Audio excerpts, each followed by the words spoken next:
Bom dia, boa tarde, boa noite. A minha entrevistada desta semana já foi militar da Aeronáutica, onde advogou por 9 anos e assessorou juízes militares nesse período. Neste momento, ela percebeu que queria ser um deles, queria ser também magistrada. Após muito estudo, um grande sofrimento e um concurso de 3 longos anos, ela se tornou juíza militar e também já escreveu livros, dá aulas em cursos, coordena pós-graduação em Direito Militar na UERJ e tem muitas atividades ali, concilia muitas coisas na sua rotina. Ela contar um pouquinho aqui para a gente como é que ela consegue fazer tanta coisa. Converso hoje com a magistrada Mariana Aquino. Seja muito bem-vinda, Mariana. Muito obrigado por estar aqui conosco hoje. Eu que agradeço pelo convite, Gabriel. Sou fã do canal de vocês, sempre acompanho. E é um prazer estar aqui para contar um pouquinho da minha história. Antes de iniciarmos aqui, eu quero pedir a você que assine nosso canal, ative as notificações, clique aí no sininho que está no YouTube para você receber em primeira mão todos os vídeos que lançamos por aqui. Toda quinta-feira, às 19 horas, uma nova entrevista para você. Mariana, como é que foi o seu ingresso na aeronáutica? Já começando aqui direto no mundo dos concursos. Bom, eu tinha acabado de me formar na faculdade, eu não tinha nenhum militar na família, não tinha nem ideia de como era. E uma amiga minha passou no concurso para ser advogada da aeronáutica. Então era necessário ter feito a faculdade de Direito e ter a OAB e fazer o concurso, né? Na época não tinha do quadro de carreira, eu fiz o concurso, fui aprovada e virei militar. Então, assim, você advoga para a força, mas você também tem todas as obrigações militares.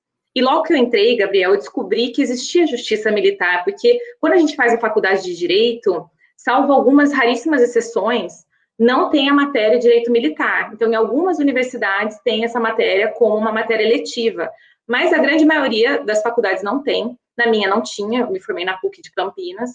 E quando eu descobri esse mundo do direito militar, eu fiquei muito fascinada, porque eu gosto muito de direito penal, a competência é essencialmente criminal militar, e eu gostei muito. E quando eu entrei, eu falei, bom, eu quero ser juíza da Justiça Militar. E comecei já a pensar, a me programar para isso. Só que a carreira da magistratura militar ela é muito pequena, porque o nosso país, o Brasil, é um dos poucos países em que a justiça militar faz parte do poder judiciário. Na maior parte dos países, a justiça militar é uma corte marcial integrada apenas por militares. E a magistratura militar nada mais é do que um ramo da magistratura especializado. Então, é o ingresso de pessoas civis que fazem um concurso de magistratura com 5 fases, né, normais, que tem prova de sentença, prova oral, enfim, prova objetiva, subjetiva, sentença, prova oral. E eu já comecei a estudar, porque eu fui vendo que era uma área que eu gostava e comecei a me programar para ingressar na magistratura. Só que no Brasil existem apenas 38 juízes federais da Justiça Militar, que é a Justiça Militar da União. E o último concurso havia sido 10 anos antes de quando abriu o edital. E como são a carreira é muito pequena, eram pouquíssimas vagas, né? Quando abriu o edital, eram 6 vagas. Então, eu fui me preparando para o concurso, meio que assumindo um risco, porque eu já estava delimitando o meu estudo para a área militar, que é uma área muito fechada, uma área muito específica, e deixando de estudar, por exemplo, o concurso de magistratura federal, como uma magistratura estadual, e foquei só na magistratura federal militar, e porque era o que eu queria. Então, eu assumi esse risco de ficar só estudando para essa área, e comecei, ao longo desse tempo que eu estava advogando para a aeronáutica, a fazer concurso para o STM, por exemplo, a servidor do STM, oficial de justiça, analista, e fui passando e vendo que eu estava no caminho certo, mesmo que passando fora das vagas. E continuei me preparando. Quando saiu o edital, que foi em 2013, eu fiquei muito feliz, falei, meu Deus, tem só 6 vagas, e se eu não entrar agora, vai demorar mais 10 anos para ter outro concurso. Então, eu me dediquei muito, e nesse período eu já estava em Brasília, tinha sido transferida, e eu já fazia uma pós-graduação em Direito Militar, e um dos meus professores me indicou para trabalhar com o juiz federal da Justiça Militar para ser assessora dele, pela cedida. E foi um período de muito aprendizado para mim, eu fiquei mais encantada ainda com a carreira, eu tive certeza que eu estava no caminho certo, porque eu elaborava sentenças, fazia as decisões, participava do dia a dia do magistrado, e eu tive a sorte de trabalhar com pessoas maravilhosas que me viam, assim, praticamente como uma juíza já, vibravam com as minhas conquistas. e fui passando nas fases do concurso, né? Eu nem sei se eu estou me alongando aqui, eu estou falando, se você quiser pode me interromper, tá? Tá bom.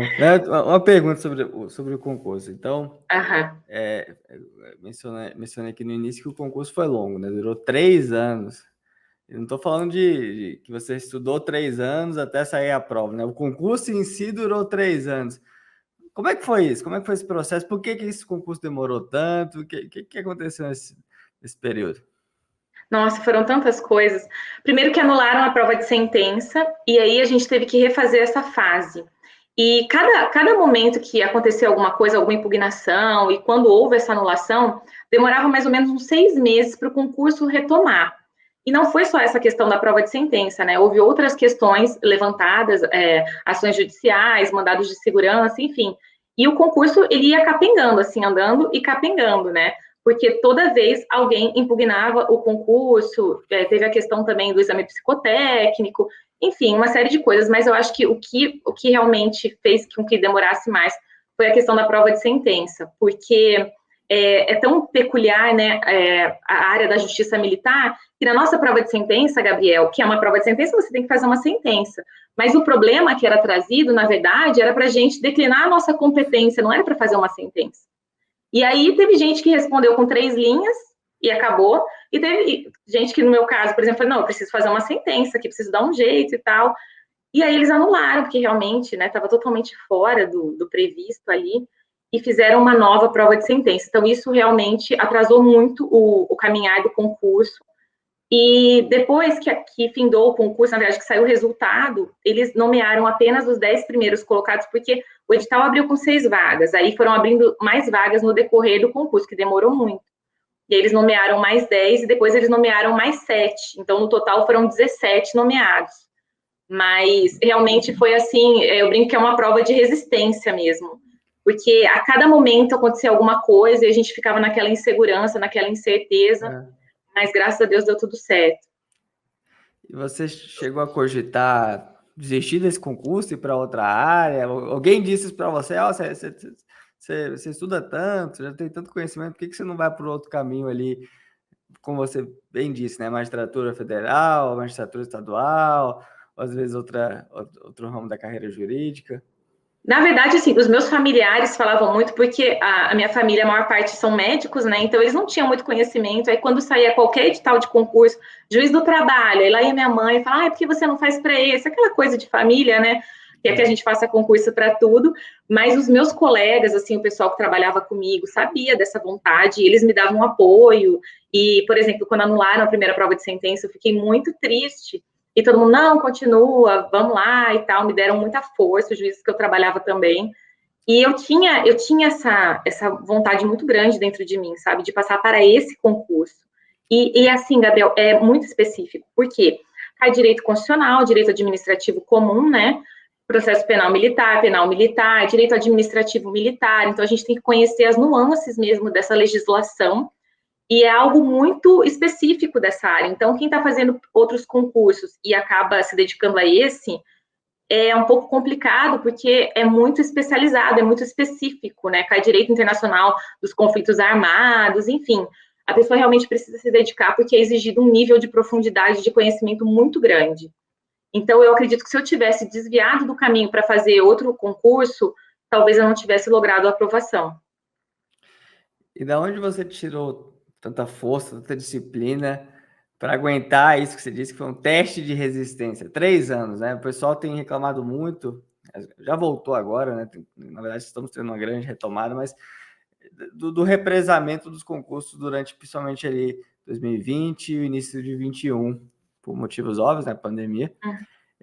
Muita gente acabou desacelerando, desistindo. O seu caso foi como se fosse um período de represamento, só que do concurso que você queria por 3 anos, né? Só que estava andando, é uma situação até meio diferente. De onde você tirou força para não desistir desse processo? Agora, vindo de dentro mesmo, não desviar seu foco dessa missão. Eu acho que era dessa minha vontade mesmo, até porque quando eu comecei a trabalhar com juízes, eu percebi que era só nessa área que eu queria ficar. E eu ficaria muito frustrada se eu desistisse ou se eu fosse para outra área de repente, né? Era algo que eu queria muito. Então, eu consegui, lógico que eu me frustrei muito, eu fiquei muito chateada em vários períodos, mas eu procurei tirar essa força e ter muita fé, eu tinha muita fé em Deus e que tudo ia dar certo no final, sabe? Eu não sei nem explicar muito bem isso, mas eu tinha essa certeza dentro de mim. E eu continuava, mesmo quando aconteceu tudo isso, numa prova de sentença e tudo mais, eu continuava em frente, porque era algo que eu queria muito e eu me via muito já fazendo isso. Então, assim, eu lembro que eu ia para as audiências, né? Assistia às audiências dos juízes para poder depois redigir as sentenças e tudo mais. Eu ficava já me mentalizando ali, exercendo minhas funções como magistrada. Eu pedi para um dos juízes que eu trabalhava para colocar a toga dele. Ficou enorme em mim, né? Mas eu falei assim, não, eu imagino o dia da minha posse, que eu vou estar com a minha toga. Então, eu ficava mentalizando tudo isso. Eu tinha um quadro dos sonhos, eu colocava tudo que eu queria fazer. Eu sempre pensava nisso, sabe? E quando eu estava muito para baixo, esses pensamentos vinham também com força para não me deixar desistir. Como é que era a sua rotina de estudos? Você conciliava com o trabalho na aeronáutica? Ou Isso. como é que era esse seu dia? Um dia seu ali, um dia normal, como é que acontecia? Quando saiu o edital, eu já estava assessorando os juízes. Então, o meu horário de trabalho era da 1 às 7. Aí, o que eu comecei a fazer? Porque, assim, eu percebi que eu rendia muito de manhã, muito cedo. Então, eu chegava do trabalho, né? 7 horas eu saía do trabalho, eu chegava em casa umas 7 e pouco, eu morava relativamente perto. E aí eu jantava rápido, tomava banho e ia dormir. Eu comecei a dormir, Gabriel, 8 horas, 8 e meia, para acordar 3 horas da manhã. Eu lembro que, Nossa, assim, era muito bom porque não tinha nenhum barulho e eu é, conseguia estudar muito, rendia muito, porque meu horário era todo cronometrado, assim, meu dia, sabe? Era todo esquematizado. E aí eu sim. acordava muito cedo e rendia muito. Eu lembro que até tem uma amiga minha na época que ela estava amamentando, ela tinha acabado de ter uma bebê, e eu vi que ela mandou um WhatsApp e ela viu que eu estava, né, online, porque eu estava com o celular do lado. E aí eu falei, ela falou, nossa, você tá acordada agora? Eu falei, não, vou começar agora os meus estudos, bom dia, não sei o quê, depois a gente conversa. E até hoje ela lembra disso, ela fala, nossa, você acordava muito cedo. Então, rendeu muito para mim e foi muito curioso, assim, porque o corpo acabou se acostumando. Então, eu dormia já muito cedo, acordava muito cedo. Infelizmente, eu não tinha horário, não tinha tempo no meu cronograma de fazer exercício. Eu acho que hoje eu vejo que teria sido algo bom para mim, porque eu me exigi muito, me sacrifiquei muito, mas eu acho que foi preciso nesse período. Nesse período também, teve uma irmã minha que casou, eu não pude ir ao casamento dela, porque já estava perto da segunda fase, então eu não queria parar, ter que viajar e tal, e aí fiquei me dedicando aos estudos, e eu estava muito focada, sabe? Então, eu fazia esse esquema, e no fim de semana eu continuava estudando, mas aí eu tinha uns períodos para eu descansar. Eu lembro que tinha domingos, assim, que eu queria passar o domingo inteiro dormindo, porque eu estava tão exausta que eu É. queria só dormir. Mas eu fiz muito isso, assim, e para mim deu esse resultado. Então, eu sempre falo quando me perguntam, né, porque muita gente quer uma receita milagrosa da aprovação. Não tem. Eu entendo que cada um é que sabe o que é melhor para si, é que sabe qual o melhor esquema, né, de fazer, de organizar o seu estudo, os seus horários, enfim, de acordo com as suas peculiaridades. Mas para mim foi algo que foi muito bom, porque eu consegui otimizar o meu tempo. E outra coisa que eu fiz também nesse período, eu saí das redes sociais, porque eu gosto muito de rede social, né? E eu pensava, nossa, se eu ficar na rede social é o que toma muito meu tempo, então eu vou sair. Aí eu avisei para os meus amigos e tal, olha, eu tô saindo, tô me dedicando ao estudo. E aí eu saí. Isso também foi bom na época, porque eu consegui ficar 100% focada para o concurso. A partir do momento que saiu o edital, eu já estava estudando antes, mas a partir do momento que saiu o edital, eu foquei assim 100%. E como a gente mencionou, esse concurso, muitas coisas aconteceram ali em relação ao concurso, mas também na sua vida pessoal, né? Afinal, 3 anos, bastante tempo. E infelizmente, faltando 3 semanas para a prova oral, você teve uma perda irreparável. O que aconteceu? Bom, no decorrer do concurso, eu acabei ficando grávida, né, do meu primeiro filho, Matheus, e aí estava já perto da prova oral, faltavam 3 semanas para a prova oral. Eu tinha vindo ao Rio, eu morava em Brasília, para fazer um curso de oratória. Excelente o curso, eu vim, fiz o curso, já estava no estágio avançado de gravidez. E quando eu estava aqui, o bebê estava mexendo bem, aí no dia seguinte ele parou de mexer. E na época eu fiquei muito desesperada e tal, liguei para o meu médico, ele, não, você precisa fazer uma ultrassonografia e tal, eu estava perdida, não conhecia ninguém aqui, e aí eu fui até o hospital, e foi feita a ultrassonografia, e o médico falou, olha, infelizmente seu bebê está morto. Assim, não tinha nem, eu fiquei completamente chocada, né? Aí eu liguei para o meu ex-marido, ele pegou um avião, veio para cá, a gente não tinha explicação, foi algo muito assim chocante. Eu lembro que a dona do curso de oratória, ela ficou muito sensibilizada com a minha situação, ela me ligou, um monte de gente me ligando, eu estava realmente em choque, eu não conseguia falar com ninguém. E eu só pensava, meu Deus, e agora, né? Então, eu cheguei em Brasília, no mesmo dia eu fui para Brasília, no dia seguinte eu tinha consulta com o meu médico, os meus pais vieram, e o médico falou, olha, você vai ter que entrar em trabalho de parto induzido, porque o bebê precisa sair e tudo mais, a gente precisa saber o que aconteceu. Aí, eu fiquei 22 horas em trabalho de parto induzido, e foi muito triste, porque, assim, eu estava lá na maternidade de Brasília, e as enfermeiras, eu acho que houve uma falha de comunicação, colocaram um bercinho do lado da minha cama, aquilo me causou muita dor, sabe? Porque eu virei para ela e falei assim, mas moça, meu bebê tá morto, ele não vai usar o bercinho. E, nossa, muitas coisas passando pela minha cabeça, eu naquele sofrimento, naquela dor. Aí o bebê nasceu, a gente acabou fazendo uma cerimônia, né? Foi muito triste, é muito difícil para mim, às vezes, falar sobre isso, sabe? Porque eu lembro de tudo como aconteceu. E eu lembro que na maternidade eu pensava assim: meu Deus, aconteceu isso comigo e eu não posso. O meu sonho de ser mãe, nesse momento, né, acabou. Mas eu não posso deixar que o meu outro sonho do concurso acabe, porque eu quero muito ser juíza da Justiça Militar e se eu perder essa possibilidade agora, vai demorar muito tempo para ter outro concurso. E lá eu acho que eu tentei até me apegar a esse pensamento para não sofrer tanto aquele momento que já era de tanto sofrimento, mas mesmo assim eu pensava muito, enfim, em várias coisas, tentava fugir daquela situação. Aí saí do hospital e estava sofrendo muito, fiquei muito mal, mas falei, não, preciso voltar, eu preciso direcionar todo esse sentimento no concurso, porque eu preciso passar nesse concurso. Eu me dediquei muito, é um projeto de vida, é uma satisfação pessoal muito grande, eu quero muito ser juíza da Justiça Militar e vou me dedicar.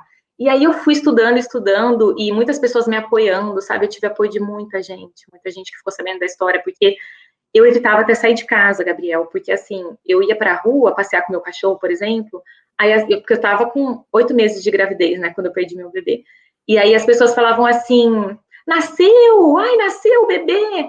Aí eu falava, não, ele faleceu. Aí eu revivia tudo aquilo, porque as pessoas querem saber, mas como é que foi, mas o que aconteceu, não sei o quê. Então, eu fiquei um tempo reclusa, assim, sabe?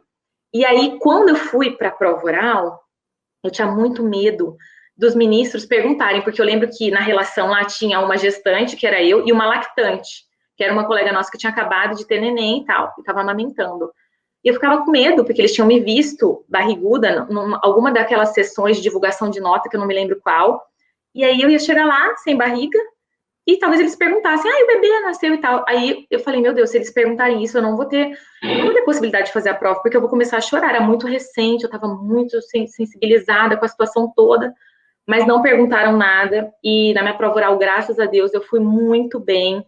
Eu acho que foi Deus realmente, sabe? Porque foi uma situação muito. Não tem nem como descrever de tão complicada que foi, tão difícil.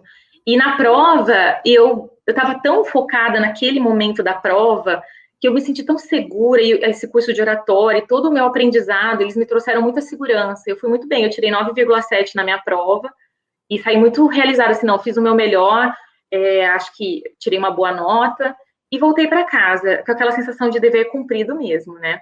Só que aí depois teve uma sessão de divulgação da nota, depois teve o resultado do concurso, aí nomearam os 10 primeiros colocados e eu fui a 12ª, fiquei aguardando essas outras vagas. Nesse intervalo de tempo, eu engravidei novamente, porque quando eu perdi o meu bebê, não se sabia qual era o motivo, né?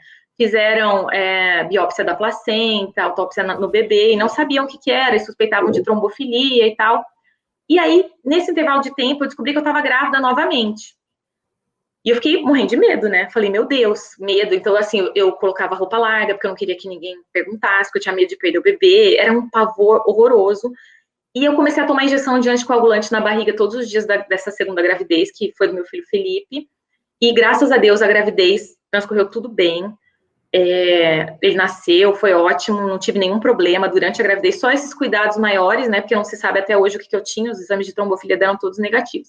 E aí, quando eu fui, quando estava muito próximo da minha posse, eu já estava com quase 9 meses de gravidez do Felipe. Então, assim, foi uma alegria, porque eu falei, agora, né, graças a Deus a gravidez está transcorrendo bem, está tudo dando bem, está dando certo, e eu vou tomar posse no meu concurso. Então, eu tomei posse, grávida, barrigudíssima, quase que a toga não fecha.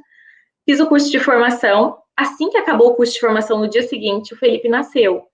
E foi muito maravilhoso, porque eu fiquei muito feliz de poder realizar esses dois sonhos, né? A maternidade e a magistratura.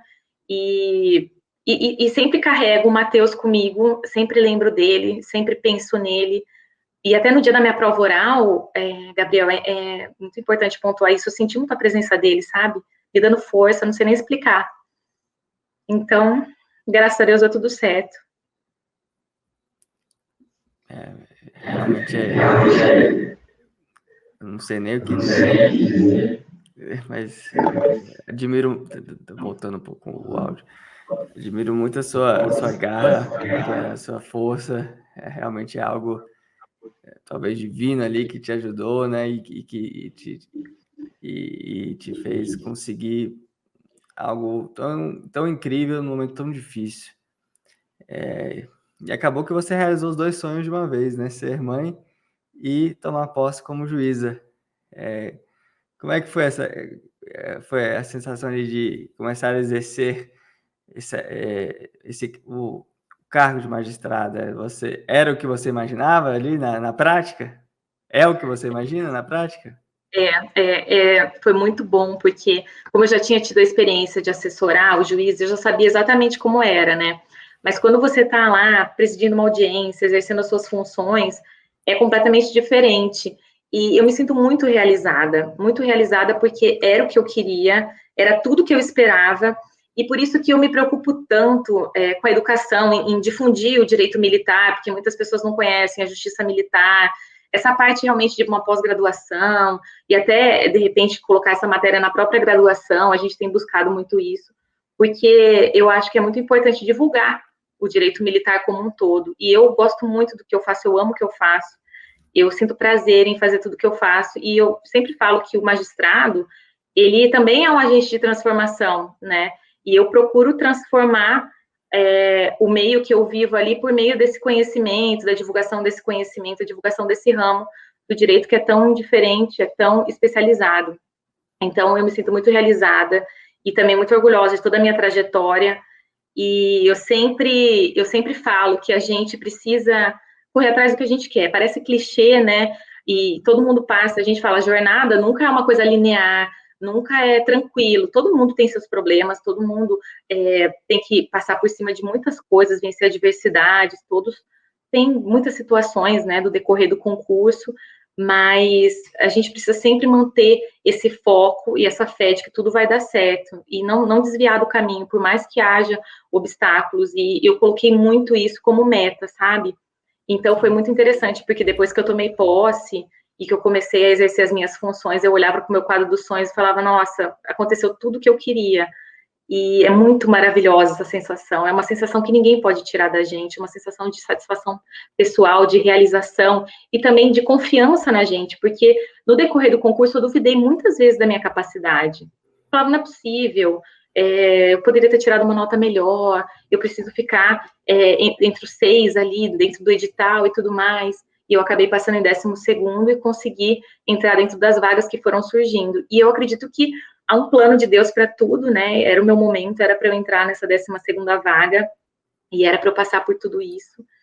E eu trago assim agora só, eu tento aprender, né, com tudo isso que aconteceu e trago muito carinho, muito amor pela minha profissão. Mariana, qual é o seu conselho para quem está nos acompanhando hoje, possivelmente passando por um momento difícil, possivelmente uma dor também irreparável, ou uma crise de autoconfiança, ou realmente uma desmotivação por vários motivos. O que você sugere para que essa pessoa continue, siga em frente, seja imparável como você foi e consiga realizar seus grandes sonhos, como você definiu e alcançou? Bom, eu acho que todo mundo passa por esses momentos e a gente precisa também acolher esse momento, né? Ninguém que começa a estudar para concurso acha que vai passar 100%, que vai dar tudo certo. Sabe que vai dar tudo certo, mas tem momentos de dúvida, de incertezas. Você tem aquela vontade, confia naquilo, mas tem os momentos de dúvida e essas adversidades. Eu acredito que nesse momento você tem que acolher esse sentimento, mas também saber que você precisa continuar, porque se você desistir, você vai para o final da fila e vai começar tudo de novo. Se é um sentimento que você tem, se é um sonho que você tem que lutar com todas as forças para continuar e para conseguir alcançar o que você quer. Então, acolha esse seu momento de fraqueza, de sofrimento, porque é necessário também. Mas saiba que você não pode desistir, você precisa continuar. Pega esses dias que você está se sentindo muito mal, pare, respire, dê uma pausa e depois volte. E volte com garra. Por mais que você duvide de você, por mais que você ache que as outras pessoas são mais inteligentes, que as outras pessoas são mais capazes, procure focar em você. E se você achar que algo te faz mal, no sentido de mídias sociais, de você achar que as outras pessoas têm uma vida melhor que a sua, e você ficar se comparando, porque o concurseiro tem muito disso, né? Comparação, a gente se compara muito. Evite, saia, faça isso. Se for para a tua sanidade mental, para preservar a sua sanidade mental, faça isso. Se afaste também das pessoas que ficam toda hora duvidando de você, perguntando muito sobre o seu concurso, gerando essa ansiedade. E acolha esses momentos de fraqueza, aprenda com eles e siga em frente.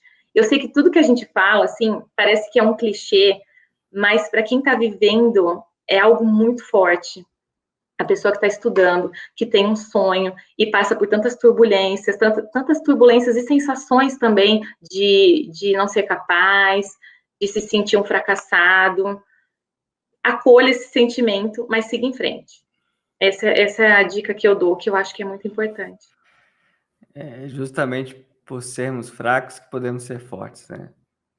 Exatamente. Se a gente não tivesse essa possibilidade, a gente não seria forte de verdade, né? Uhum. Qual que é a bravura, a coragem, a força de... Se fôssemos invencíveis, imbatíveis, não haveria. É Então, verdade. realmente, reunir essa força dentro de você, mesmo na sua situação de fraqueza, em razão dessa situação de fraqueza também. Mariana, muito obrigado pela entrevista, pela conversa, pelo seu tempo valioso. Parabéns pela história, pela brilhante carreira como magistrado, um exemplo para todos nós. E tenho certeza que essa história vai inspirar muitas pessoas a seguirem em frente, a serem imparáveis, a nunca desistirem, a alcançarem seus grandes sonhos. Muito obrigado. Muito obrigada, Gabriel. Obrigada a todos e a todas. Muito obrigado a você que nos acompanha. Assine o canal se você ainda não assinou. Clique aí no sininho. Deixe seu comentário para a gente saber o que você pensou da nossa entrevista. Se você gostou da nossa entrevista, deixe seu like. E até a próxima quinta-feira. Toda quinta aqui no canal. Uma nova entrevista, um novo testemunho imparável para você. Até mais. Tchau, tchau.